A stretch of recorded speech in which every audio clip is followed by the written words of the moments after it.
It's no secret, but then again, maybe it is, that one of my favourite kinds of work in my work as a lawyer is the regulatory approval application. So, what do I actually mean by that?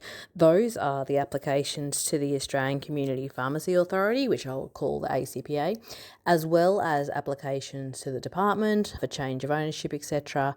And also becoming very popular in recent times are applications to the Minister for exercise of Ministerial Discretion. Fortunately, over the years, we've been very successful in obtaining a large number of positive recommendations from the ACPA and also the exercise of ministerial discretion.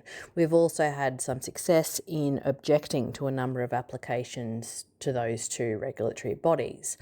And as part of my involvement in those applications across the country, I've seen a lot of submissions and supporting documentation. And I've also seen applications where the client has done it themselves and then come to me afterwards because they haven't got the outcome they want and to try again, essentially. And I was only speaking to a client recently who has tried to do it themselves a couple of times now without success.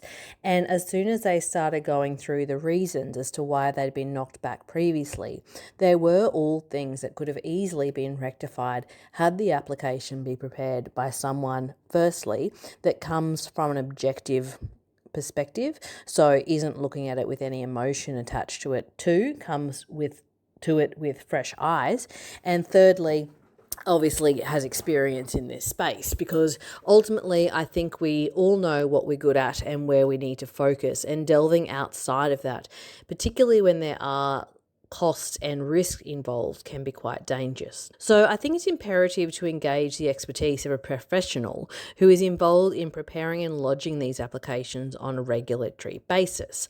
And if you think about that practically, you wouldn't use a GP for knee surgery, and even worse, you wouldn't attempt knee surgery yourself. So don't do the same in or for your business. You should place value and importance on your business decisions just as you would your health. So some of the common errors or issues that I see with application prepared by an inexperienced person include, firstly, incomplete documents. So that's where key information, usually regarding the proposed premises address or key dates, is missing. So that might be, for example, the commencement date of the lease, someone forgot to fill that in, or maybe a key location of something like an access door hasn't been put on a plan or put on the plan correctly. Secondly, inconsistency of information. This is a huge issue when it comes to the address of the proposed premises. It sounds so simple, but so often the address of the premises is inconsistent between various supporting documents. Some documents might call it tenancy, others call it shop, others call it T. Then, of course, you've got situations where the premises is on the corner of a block. So are we calling it a certain number on a certain street, or are we calling it of the corner of two streets? Suburb names, also a big issue that comes into play. And these issues can be fatal to the application, as it creates uncertainty regarding the location of the premises and also whether the supporting documents all relate to the same premises at all. It might seem obvious, but it is really important to get this absolutely bang on. The third issue that I see regularly is the use of informal documents such as Google Maps for distance measurements. So the ACPA have said that they will not accept web-based mapping as the primary evidence of the distance measurement. Therefore, it is important that we use the best evidence possible, which is actually a scaled map. So whilst Google has its advantages, the distance mapping is, of course, not 100% reliable rather, and that is particularly so when needing to measure from specific access points.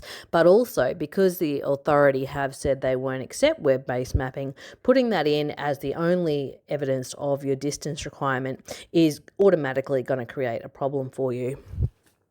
Tip Or issue number 4 is failing to check information, such as the calculation of doctor's hours or whether there is a sufficient joining of the dots on matters such as the legal right to occupy the premises or single management of a medical centre. So proofreading is important, but what is also important is the need to complete the puzzle of information, particularly when dealing with the more complex applications like those under Rule 136 of the pharmacy location rules. So you might say that your medical centre, for example, is open from 9 till 5, but on the rosters it has a doctor there from 9 till 4:45. Well, was that doctor there until 5 o'clock? Because if they weren't, you can't actually say that you were open 9 to 5 because it needs to be open for the purposes of appointments. Similarly, you could say you're open from 9 to 5, but the first doctor doesn't start till 10. How is that explained? Or on the flip side, maybe you're open 9 to 5, but the first doctor started at 8.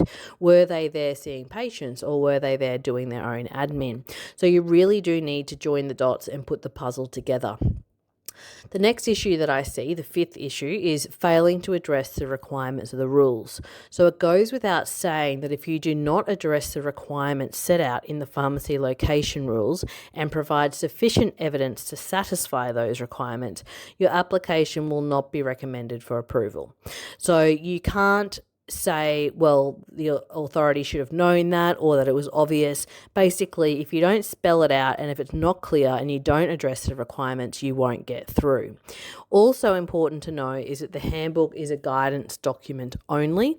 Oftentimes, the regulatory applications are time sensitive, and engaging someone who has experience with preparing and lodging the applications means that they can actually invest that time properly without doing it in a rush.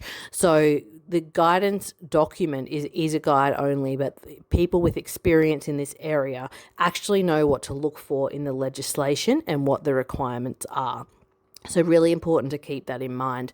Also, don't rely on the ability to submit further information to your application because you can't unless it's requested.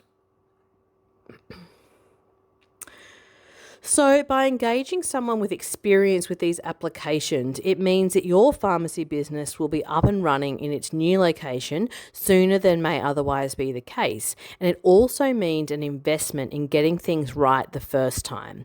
Unfortunately, I've seen all too often applicants who either attempt to do their own application themselves or use an experienced person investing more than would have otherwise been required had they made the investment in the business up front rather than as a correctional crisis measure. So what I mean by that is they do it themselves, then they go to an experienced person. They're doubling up on time but also added cost, whereas they could have done it right the first time. That's a few insights on why I think DIY is a recipe for disaster, particularly when it comes to regulatory approval applications. So that is in respect of ACPA applications. When it comes to ministerial discretion, of course, the criteria and the requirements are a bit broader. However, what is key there is knowing what information to put in, what information the minister is looking for, and also what is not relevant. So that is key for that. And again, using someone with experience really does help. When it comes to applications for changes of ownership, I mean, it's the same message here. Using someone who does it all the time means they know what the department is looking for, what needs to be included, which means you get to the outcome sooner. Hopefully that's been really helpful for you. I look forward to receiving your feedback and chatting to you again next week. Until then, take care.